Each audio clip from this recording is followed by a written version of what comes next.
Hola, benvinguts. Avui us proposem una sortida pel Ripollès. Concretament recorrerem l'antiga ruta del ferro i el carbó, un tram de via verda que uneix Ripoll amb Ogassa passant per Sant Joan de les Abadeses i que ara, a més, es complementa amb un tram de 4 quilòmetres de via verda que s'inicien a Camp de Bànol en direcció a Gombrèn. Per tots aquells que encara no hagueu agafat la bicicleta, la ruta del ferro i el carbó pot ser una bona manera d'estrenar-vos, ja no només pel seu entorn natural, sinó també perquè és un dels trams de menys dificultat. Som-hi!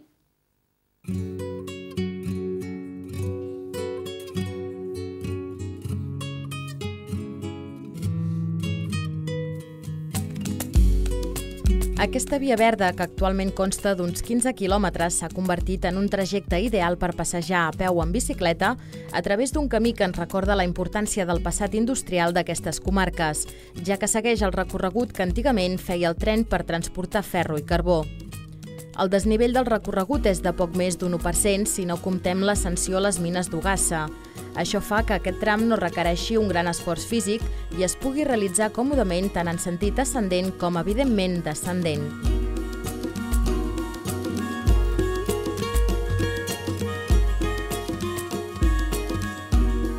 Per trobar els orígens d'aquest recorregut ens hem de remuntar a finals del segle XIX, una època d'expansió industrial on el creixent comerç de ferro i carbó feia necessàries unes vies de tren per transportar el material des de les mines fins a la ciutat comtal. Aquest tren carregat de carbó sortia de la serra de Cavallera, Ogassa, i arribava fins a la zona industrial i al port de Barcelona. Per fer arribar el carbó fins a l'estació de Sant Joan de les Abadeses, una màquina de vapor pujava els vagons buits fins a les mines d'Ogassa al matí per baixar-los plens a la tarda. Aquesta era una línia difícil, ja que el tren havia de superar trams amb forts pendents.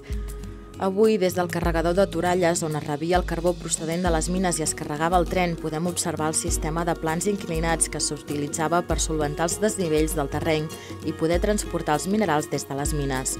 Finalment, la crisi de la mineria i les dificultats del terreny van fer declinar el seu ús i el 1985 es va suspendre definitivament el servei poc més de 100 anys després de la seva inauguració.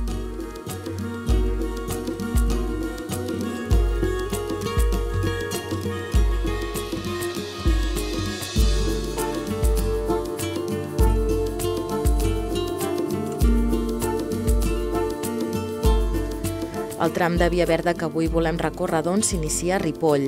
Si arribem a la capital del Ripollès en tren, serà fàcil localitzar el punt de sortida de la nostra ruta. Just davant de l'estació caldrà guiar-nos per la senyalització de l'asfalt que ens durà fins al pàrquing de Can Guetes, ja a la sortida de Ripoll.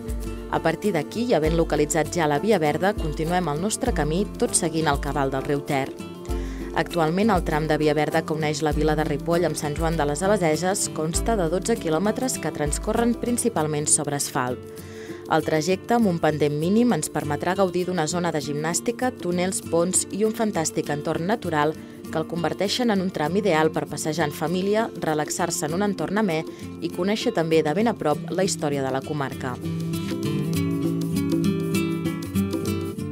Abans d'emprendre el recorregut d'aquest tram de la via, us volem presentar una eina tan útil i imprescindible com el casc o la manxa.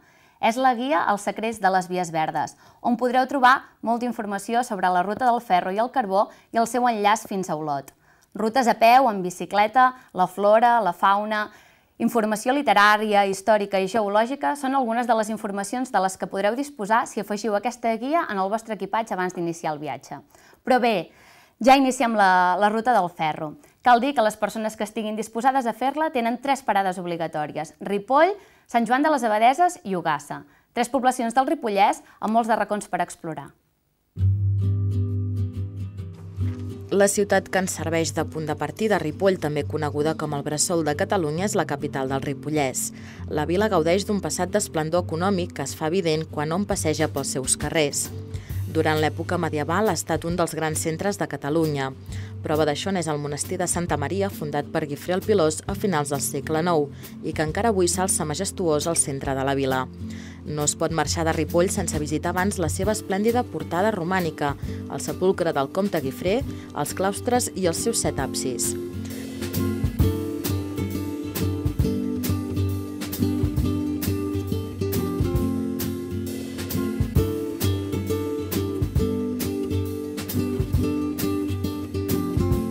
La ciutat, però, ens ofereix molt més i és recomanable allargar la visita al centre històric, al pont de Calatrava o als seus nombrosos edificis modernistes.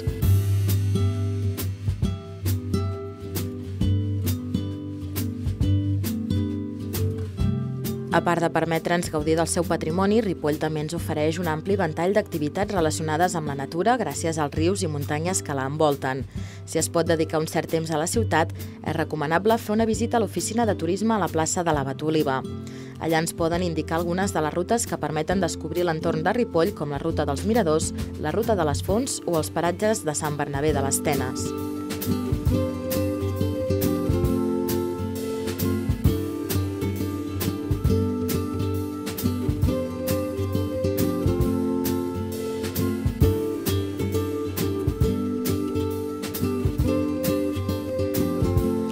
Deixant Ripoll enrere, és moment ja de reprendre el nostre trajecte per la Via Verda fins a arribar a Sant Joan de les Abadeses, la següent vila que travessarem.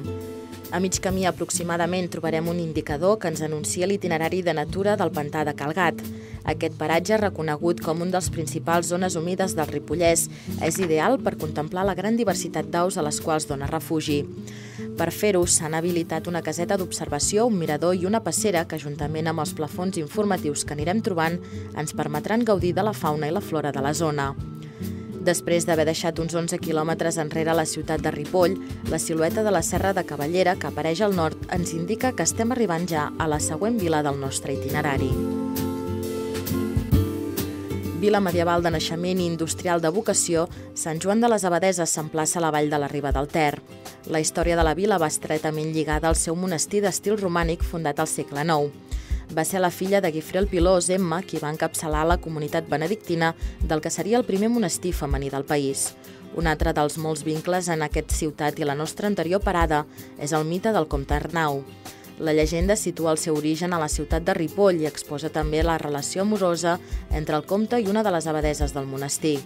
Mites a banda, però en l'actualitat, a l'interior del monestir de Sant Joan de les Abadeses, hi podem trobar el magnífic grup escultòric del Santíssim Misteri, un conjunt d'obres datades del segle XIII durant la transició del romànic al gòtic. El seu museu, estoig de diverses joies artístiques, guarda una col·lecció d'objectes litúrgics, retaules i orfebreries que són exemple de la producció de l'important taller d'escultura que va acollir la vila al segle XIV.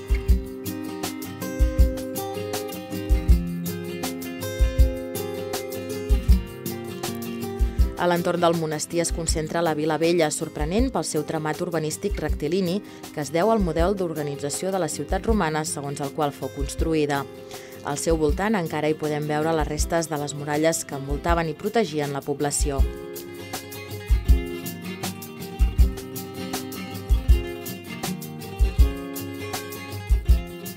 Ben a prop, a Palau de l'Abadia, antiga residència dels abats, hi trobem l'oficina de turisme, on podrem demanar informació sobre les diverses visites i rutes guiades que s'ofereixen per conèixer a fons el patrimoni i la història de Sant Joan de les Abadeses.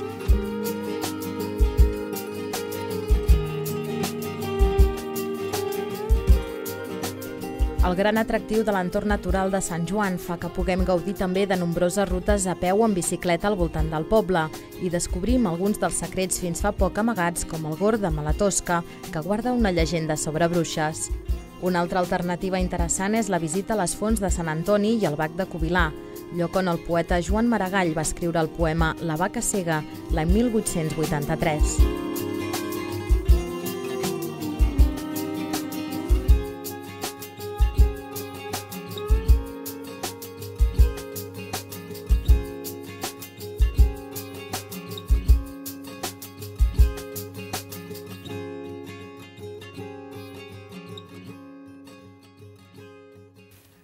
Si arribats a aquest punt decidiu fer una parada a la ruta per conèixer més a fons el terreny o simplement per descansar, segur que us serà útil conèixer algun lloc on dormir. Al llarg de les vies verdes hi ha multitud de càmpings, cases rurals o albergs, però concretament a Sant Joan de les Abadeses us volem remarcar l'alberg Ruta del Ferro, situat ben bé a peu de ruta, en el parc de l'estació de Sant Joan i emplaçat a l'edifici de l'antiga estació de mercaderies.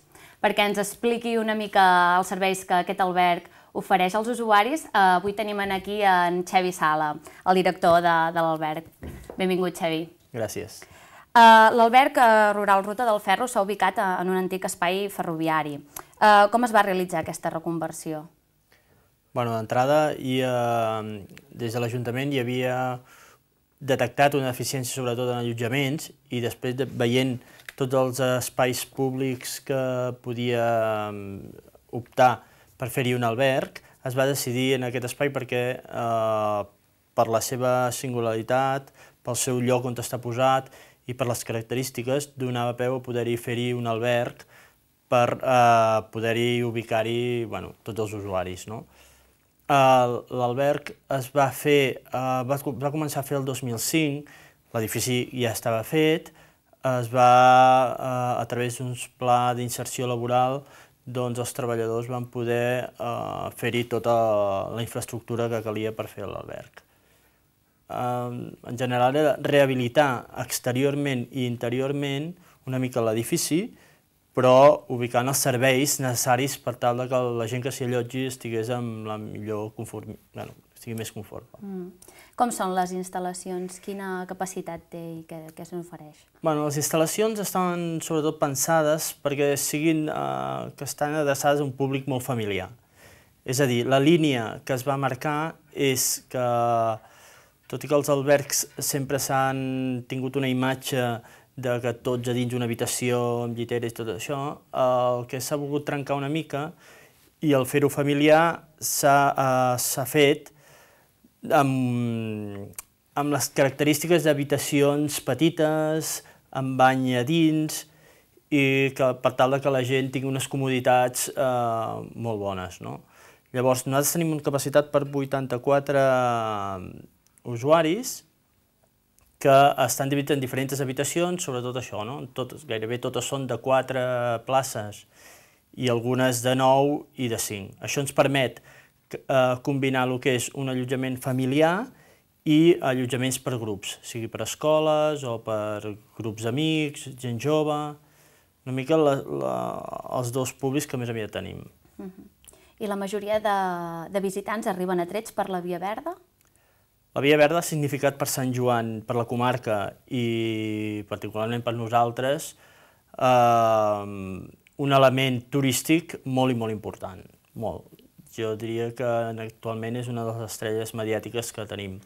Ja la Ruta del Ferro és una via verda on l'utilitza moltíssima gent, i clar, nosaltres al estar ubicats ben bé al peu de la Via Verda, com deies, i ens permet oferir l'allotjament més l'activitat de bici que actualment la practica moltíssima gent. I el fet de la característica de la Via Verda, que fa que sigui accessible a totes les edats, fa que el volum de gent és important. A més, també gestioneu el centre de BTT del Ripollès. Què implica això? Això implica un altre element, diria, turístic, enfocat també en la bicicleta, diferenciat una mica de la Via Verda. Nosaltres gestionem aquest punt d'acolliment on oferim diferents rutes per BTT. Les característiques de les rutes diferenciades a la Via Verda és perquè té una dificultat més alta.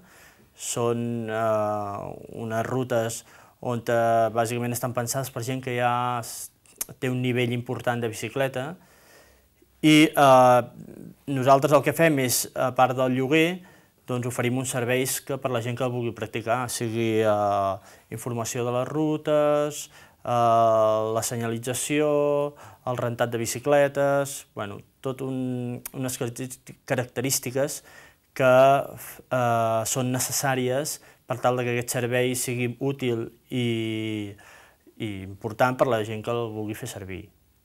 I a més, l'alberg també dona servei a persones amb discapacitat. Què ens pots explicar d'això? Nosaltres, sempre lligat amb el tema de la bicicleta i de la Via Verda, oferim 4 places en 2 habitacions adaptades per tal que la gent amb discapacitats tingui les facilitats o les mateixes facilitats que qualsevol usuari que pugui fer bicicleta o venir a l'alberg o tot això. Llavors, El que nosaltres estàvem interessats a l'hora de pensar quin tipus d'alberg és que fos accessible a un públic més ampli. Això què pot permetre? Doncs que, per exemple, una família o amics o així, que hi hagi una persona amb discapacitat pugui també allotjar-se i gaudir de l'activitat de la bicicleta com una altra, qualsevol. Llavors, què ha representat, així en paraules curtes, la Via Verda per l'establiment i pel municipi? Bé, com deia, l'atracció turística, vull dir que la comarca o Sant Joan en concret, el fet d'arribar a la Via Verda o de fer-se Via Verda ha fet que moltíssima gent descobreixi el territori. Pel que fa a l'alberg, ha portat llocs de treball, ha generat que gent que, bueno, el fet de fer-se l'alberg, gent del poble pugui treballar-hi, ha generat uns ingressos importants, que això després es reverteix en el poble, és a dir, a través de la Via Verda poden venir i dinar en un establiment de Sant Joan o de Ripoll o així. I crec que, tot i que tenim un dels elements turístics importants, com són el monestir o les diferents esglésies romàniques que hi ha per la comarca, la Via Verda s'ha convertit com una estrella mediàtica i això fa que situar Sant Joan, Ripollès, doncs en el mapa, no? Tot i que ja hi estava i que era important, per un poble que no massa sempre ha viscut del turisme, això ha fet despertar la gent a diferents establiments, a cases de turisme rural, el fet de fer-se l'alberg o així, despertar un interès turístic que era una mica desconegut. Bàsicament això. Molt bé. Doncs bé, moltes gràcies per haver estat aquí amb nosaltres, Xevi. I a tots vosaltres continuem averiguant més coses sobre les vies verdes. Passada la nit a l'alberg és hora de seguir amb la nostra ruta. El tram de Via Verda que seguirem i que uneix Sant Joan de les Abadeses amb Ogassa s'inicia just davant de l'alberg, al Parc de l'Estació.